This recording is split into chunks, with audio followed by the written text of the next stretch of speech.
at work, then I go home. I don't even have to check my emails frequently or ever, because I leave my job. I go home. It's my home. It's my personal time. I don't have to take care of anything. But I decided to because it's, part of my job. I don't want to have any emails back up the next day. Otherwise, once you leave the work, you done your time at work, you're done. Playground, on the other hand, that often on a weekend, 3 a.m., whatever, sometimes I get a call, text, email from my supervisor, from, my superiors will say, I need this done right now. Take care of it. So, or at Southern Champion Trade, unless something is killing, it's going to hurt somebody, I don't have to be there to take care of the issue right away. Right away, when, what I'm saying, anytime. But at Playcorp, their mindset is, if I need you, you're on salary, you have to answer to me. So that's a huge difference, So Playcorp, it always makes me feel very stressful. I feel like I don't have, life beyond just my work. At Southern Champion Trade, I feel calmer mentally, and I can have time to, spend with my kid. So that's a huge difference. Yeah, so if you're comparing productivity, next day I'm fresh. Next day my mindset is clear. So when I go to my work, I'm happy to be there at Southern Champion Trade. I don't feel like dragging or feel depressed, I have to go to my work. At Playcorp, I just feel like once again I have to go to work. Once again my day is going to start with horrible storms that hitting my face. So yeah, it's a huge difference.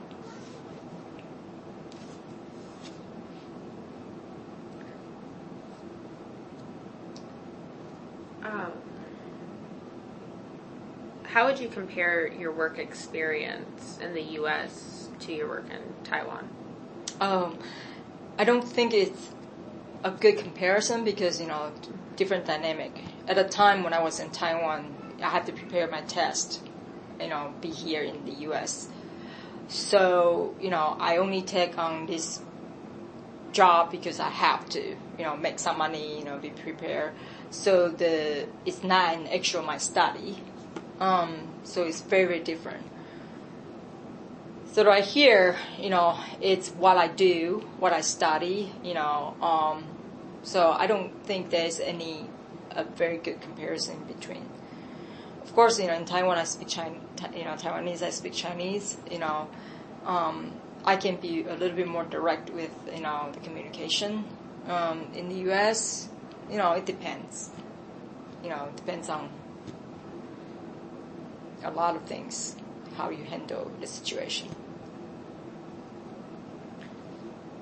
So, since you've been here for about 20 years, how have you had to adapt to your communication and other things? I still struggle.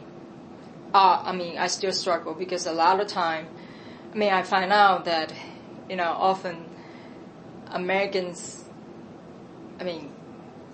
born here, raised here, the way most people communicate is you have to yell at each other, be angry, and to get your conversation through. So that's how I'm struggle. I'm not a person that I need to yell out, stuff in order to communicate. That's my personality. And then second, I like direct communications. I don't like okay, I tell you something halfway, or, I give you a half-baked thoughts what I'm doing, and then, I stop talking to you or communicating with you. So that's a little bit, I'll be honest, to this point, I'm still struggle. And then I don't believe I ultimately understand a lot of things, especially like very local stuff, like like how people think in general, like in a local way. So often I learn by just spend time with them, understand how they think, and then I put it in together. So next time I have a rubric of how I can communicate with them.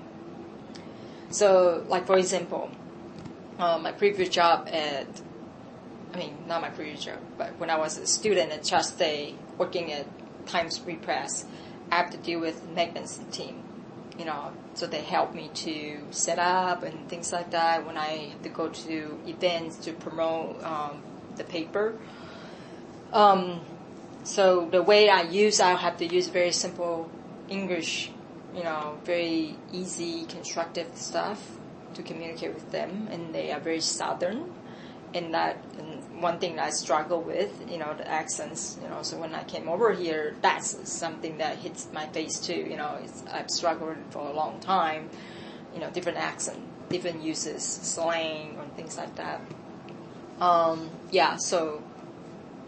like I say, I find a way to have a better relationship with that person, understand their speaking pattern, understanding how they think, and that helped me to communicate. But if I just not have anything just out of there, it's going to be hard for me still. Do you think that there's something that would help you cross these like cultural differences and barriers faster? I don't think anyone can, though. I mean, even if you're in Taiwan, you live in the north in Taipei compared to you live in country in southern Taiwan, and I think even when we think a region and local area, you still have that cultural issues no matter what. Well, put in a bigger perspective, how I raised in Taiwan, being a Taiwanese, being a Chinese taught, and then put into the U.S. Yes, I mean that impact is more dramatic and more challenged, just because we are talking about a Chinese culture and a U.S. culture. Yeah, that's a big difference. But I don't think there's an easy way, I'll say. So the way I found an easy way is actually, honestly, my husband. He's my best, way to be part of the U.S. culture, U.S. environment.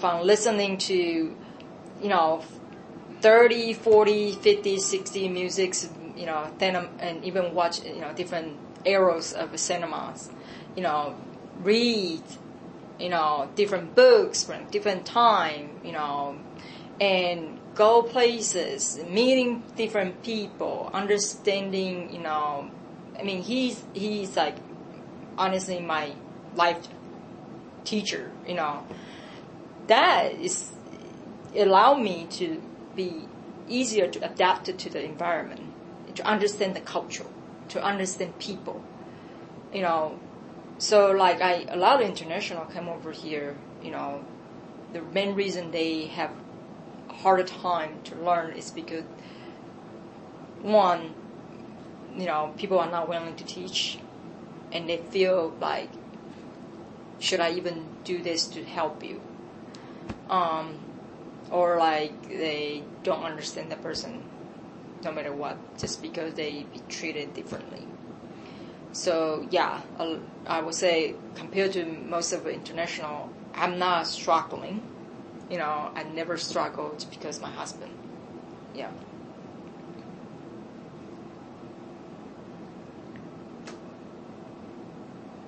How do you think that your current job situation impacts other aspects of your life?